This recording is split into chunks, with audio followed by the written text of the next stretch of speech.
Di lembah sunyi, di balik dedaunan dalam hutan, di antara bunga-bunga cantik liar, roh alam menyanyi menari gembira, mengarungi waktu dari masa ke masa.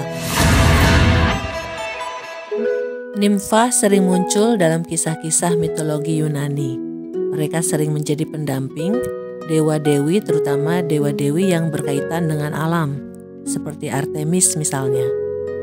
Tidak seperti para dewa-dewi yang hidup abadi, nimfa bukan makhluk abadi, tapi juga tidak sepenuhnya fana. Nimfa memiliki rentang usia yang panjang dan tidak mengalami penuaan seperti manusia. Mereka tetap muda, tetap cantik sepanjang hidup mereka. Mereka bisa mati akibat kekerasan atau karena kehilangan elemen alam yang menjadi tempat tinggal mereka. Misalnya pohon. Pohonnya mati, mereka mati. Meskipun nimfa bukan seperti dewa, tetapi keturunan mereka bisa memiliki sifat-sifat dewa, terutama jika ayahnya seorang dewa. Seperti Hermes misalnya.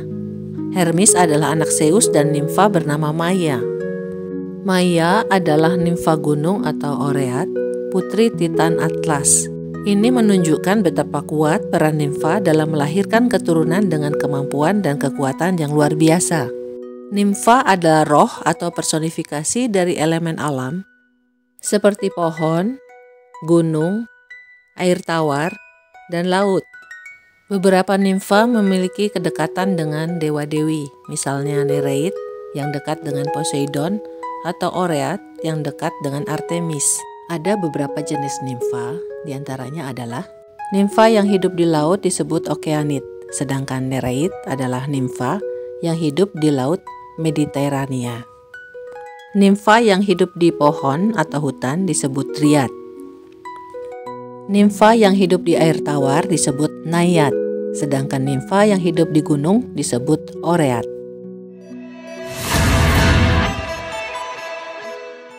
Nereid atau Nereida adalah nimfa laut atau peri laut yang merupakan anak-anak Nereus dan Doris. Nereus yang memiliki tubuh setengah manusia setengah ikan adalah dewa laut kuno. Istrinya, Doris, adalah seorang okeanid. Ada 50 Nereid yang tinggal di gua perak di dasar laut Aegea bersama ayah mereka Nereus. Para Nereid merupakan gadis-gadis muda cantik yang biasa ditemukan bermain-main di antara ombak laut Mediterania atau berjemur di bongkahan batu. Para Nereid yang senang menolong merupakan teman dan sekutu ideal para pahlawan Yunani. Para pelaut sering berdoa memohon keselamatan dari mereka. Para Nereid merupakan sekutu yang paling berharga bagi Poseidon, Raja Laut. Amfitrite, istri Poseidon, merupakan salah satu dari para Nereid. Konon para Nereid selain cantik juga memiliki kemampuan untuk bernubuat. Salah satu Nereid yang terkenal adalah Thetis. Namanya sering disebut dalam kisah mitologi Yunani. Konon Zeus dan Poseidon tertarik menjadikan Thetis sebagai istri mereka, namun urung karena ramalan menyatakan bahwa bila Thetis menikah dengan Zeus atau Poseidon, maka anaknya akan lebih kuat daripada sang ayah. Thetis adalah Nereid yang bisa berubah bentuk.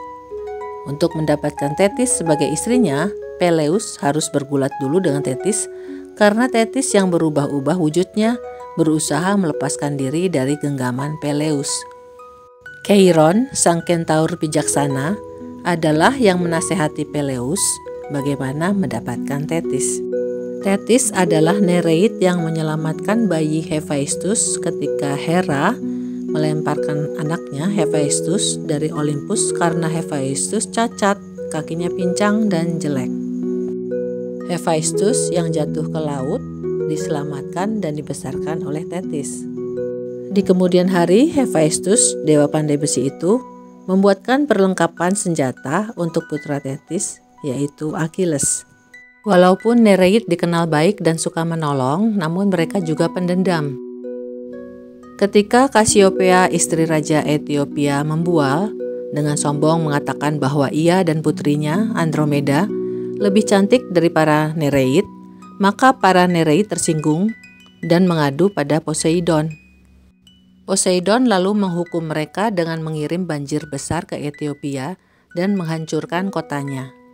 Poseidon juga mengirim monster laut bernama Seto atau Cetus. Dalam klasifikasi binatang, ordo Cetacea berasal dari kata itu yang merujuk pada kelompok mamalia laut seperti paus, lumba-lumba, dan pesut. Naiad adalah nimfa yang menempati daerah-daerah yang berair tawar dan segar seperti sungai, mata air, danau, rawa-rawa, air terjun, dan air mancur.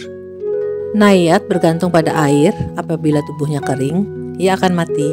Naiad cantik, tapi bisa berbahaya jika seseorang terpikat padanya. Ada seseorang bernama Hylas, diculik Naiad karena terpikat kecantikannya. Ketika Artemis berburu, ia dikelilingi dan diikuti para Naiad. Para nimfa itu menjadi teman sekaligus pelayan Artemis. Para Naiad atau Naiades bersama Dewi Artemis adalah pelindung anak perempuan, mengawasi perjalanan mereka dari kanak-kanak hingga dewasa. Sedangkan untuk anak laki-laki, pelindungnya adalah Dewa Apollo. Dalam mitos, banyak Naiad yang menjadi istri raja. Naiad air mancur atau Krinayai dan Naiad mata air atau Pegayai adalah Naiad yang paling sering disembah orang. Di dunia bawah, dunia orang yang telah mati, terdapat sungai bernama Kokitos, yang berarti sungai ratapan. Minte adalah Naiad dari sungai tersebut. Minte adalah kekasih Hades sebelum Hades memperistri Persephone. Minte yang membual bahwa Hades akan kembali pada dirinya, membuat Persephone marah dan kemudian oleh Persephone, Minte diubah menjadi tanaman mint. Selain diikuti para Naiad, Artemis juga diikuti oleh para Dryad dan Oread.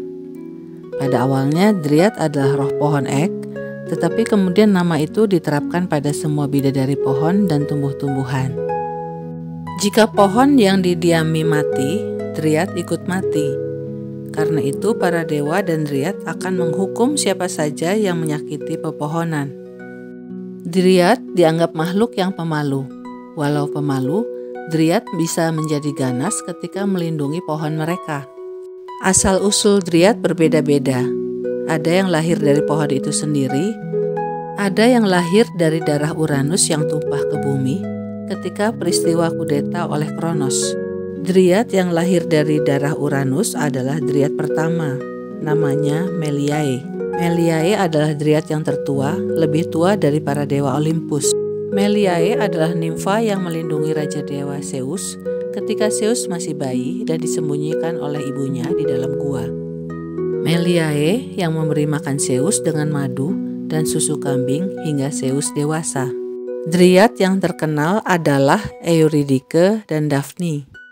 Eurydike adalah istri Orpheus yang digigit ular berbisa dan mati. Orpheus menyusul ke dunia bawah memohon pada Hades agar istrinya dihidupkan kembali. Kisah Orpheus dan istrinya ini sudah pernah saya tayangkan di video saya sebelumnya. Dryad lain yang terkenal adalah Daphne, putri Peneus, dewa sungai. Daphne disukai dan dikejar-kejar oleh dewa Apollo, memohon pada ayahnya agar ia diubah menjadi pohon. Maka diubahlah ia menjadi pohon laurel atau pohon salam. Kaum nimfa yang tinggal di gunung dan di lembah dan juga di gua-gua disebut Oread. Berasal dari kata Oros, bahasa Yunani yang artinya gunung. Mitos mengaitkan Oread dengan Dewi Artemis yang senang berburu di pegunungan dan tebing-tebing yang curam. Salah satu Oread yang terkenal adalah Echo. Ia tinggal di Gunung Cithaeron. Echo yang pandai berbicara mengajak Dewi Hera bercakap-cakap dengan panjang lebar sehingga Zeus leluasa bepergian. Ketika Hera menyadari hal tersebut, Hera menghukum Echo dengan cara mengutuk mulut Echo sehingga Echo hanya bisa mengulang kata-kata yang diucapkan orang lain. Ini menjadi asal-usul fenomena gema yang kita kenal selama ini. Oread lain yang terkenal adalah Oinone. Ia adalah Oread dari Gunung Ida, istri pertama Paris, pangeran Troya. Ayah Oinone adalah dewa sungai Oineus. Oinoni pandai dalam ilmu pengobatan dan ramalan.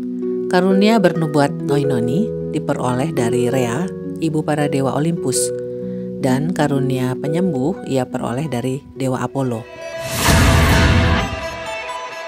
Okeanid adalah nimfa anak-anak Okeanos yang berjumlah 3.000. Ibunya adalah Thetis, dewi air, salah satu dari 12 titan anak Gaia dan Uranus. Thetis adalah ibu dari sungai-sungai di dunia seperti sungai Nil misalnya. Thetis ibu Okeanid berbeda dengan Thetis ibu Achilles. Dua tokoh yang berbeda ini sering tertukar dan membingungkan bagi sebagian orang. Dari silsilah kita bisa katakan bahwa para Okeanid adalah saudara sepupu Zeus karena orang tua mereka adalah adik kakak. Okeanos adalah dewa sungai yang mengelilingi bumi, maka Okeanid terhubung dengan air dan laut. Para Okeanid merupakan kelompok nimfa yang terbesar dan beragam. Para Okeanid memimpin sumber-sumber air tawar di bumi, dari awan hujan, mata air, hingga air mancur bawah tanah.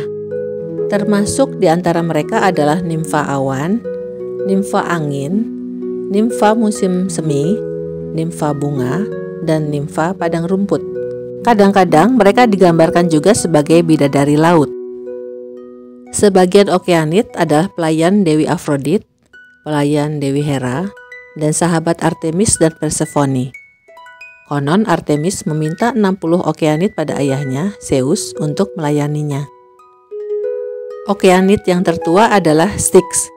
Styx merupakan sekutu penting para dewa Olympus selama masa perang melawan para titan. Salah satu sungai di dunia bawah, dunia orang mati, dinamai menurut namanya. Okeanid penting lainnya adalah Metis, yang juga berperan dalam perang melawan para titan. Metis kemudian menjadi istri pertama Zeus dan memberi anak yang bernama Athena. Para Okeanid banyak melahirkan tokoh-tokoh penting dalam mitologi Yunani. Prometheus, Chiron, dan Atlas adalah beberapa nama yang dilahirkan oleh para Okeanid. Salah satu nama, yaitu Atlas, memiliki anak-anak yang terkenal. Atlas menikah dengan Okeanid juga bernama Pleione dan memiliki 7 putri yang disebut Pleiades, yang lagi-lagi disebut sebagai pelayan Artemis. Dari istri yang lain, Atlas memiliki anak yang disebut Hesperides. Mereka merupakan penjaga taman pohon apel emas Hera di ujung barat dunia. Mereka disebut juga bidadari senja. Satu lagi anak Atlas yang terkenal yaitu nimfa bernama Calypso. Ia adalah nimfa yang menculik Odysseus, Raja Ithaka, dan kemudian menahannya selama 7 tahun di pulau Ogygia. Calypso memaksa Odysseus untuk menjadi kekasihnya. Demikian sekilas tentang nimfa dalam mitologi Yunani. Terima kasih sudah menyaksikan video ini. Sampai jumpa pada tayangan berikutnya.